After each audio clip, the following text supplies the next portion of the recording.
In this episode of Growing Your Sense of Self through Self-Defense, I'm going to talk about the phrase, I feel that. Nearly any way of finishing that sentence makes that sentence untrue. Feelings are emotions. Anger, sadness, happiness, fear. You say, I feel angry, or I feel happiness, or I feel happy. You don't say, I feel that I am happy. I feel that, when you put the word that in, it's an indication that it's a belief or a thought or an opinion. It's not a feeling. You don't say, I feel that we need a light at this intersection. So when is a light at this intersection a feeling? It's not. It's a thought, it's a belief, it's an opinion. Those things are based on data or assumptions and reasoning, all of which can be incomplete or wrong. The thoughts, the beliefs, the opinions can be shown to be correct or not. So when you change the word from saying, I feel that, to I think that, that's an invitation and it's an offering.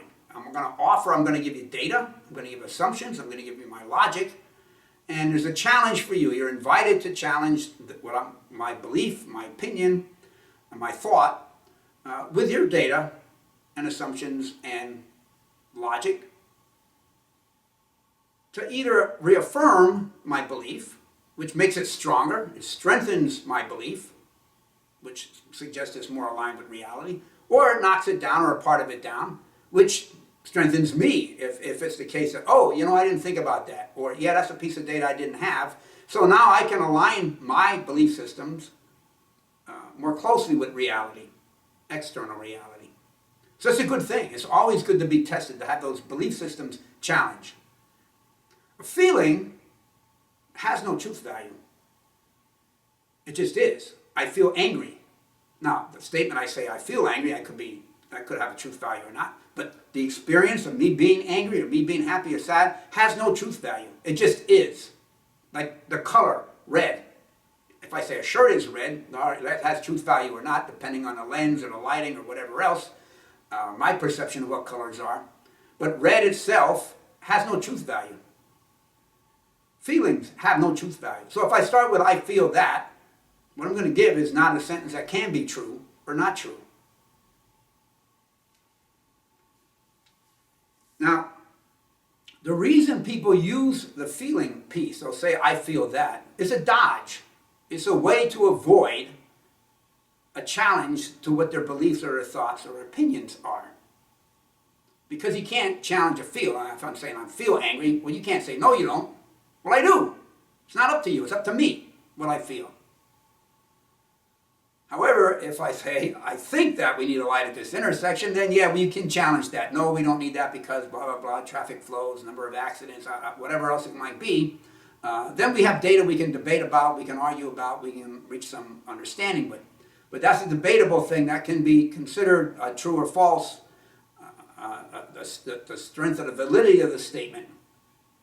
So if I started with saying, I feel that, now I've undercut all of that. It's a way for me to not be challenged. It's a way for me then to limit myself and my, what really are beliefs, from either being affirmed or corrected, which enables me to grow. But if I have a low sense of self, I don't want to take that risk. So I protect myself. It's a self-limiting effort to say, I feel that. So when I offer as an exercise, they're always optional. Listen for the use of that phrase. Public figures do it like often. And they do it even worse when they'll say, we feel that, as if there's a bunch of us together believing the same thing, but couching it in terms of feeling. So a way of convincing others by multiple people as opposed to just saying, I feel that. You can't argue me, but if I got a bunch of us feeling the same thing, it's harder to argue that. Well, I can't argue a feeling anyway, so it needs to be said as, I think that, and now, why? It's always the big question to ask is the why.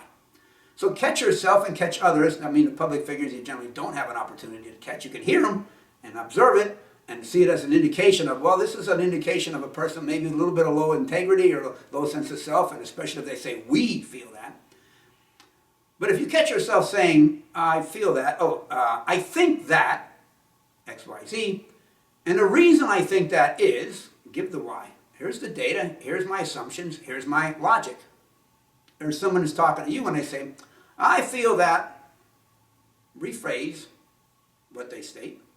Oh, so you think that X, Y, Z. Now, why do you think X, Y, Z? Why? What is the data you're using? What are the assumptions you're making? And what is the reasoning you're applying to those? If you catch one of the easiest ways to change behavior that is not in your best interest is to catch it through language. You find it in language, like this is an example. I feel that is a great example of that. You catch that, rephrase it, and then put yourself in a position where, all right, what I'm talking about is a thought. It's a feeling. It's not a feeling. It's an opinion, and it's a belief.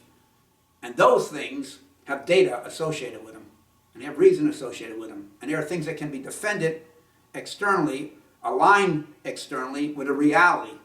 My inner feelings aren't aligned externally with a reality. They're my own inner feelings.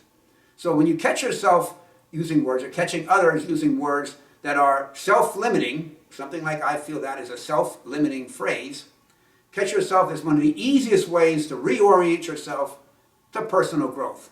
Use the words the right way. Language is powerful. It's a powerful tool to either keep you down or enable you to have opportunities for growing.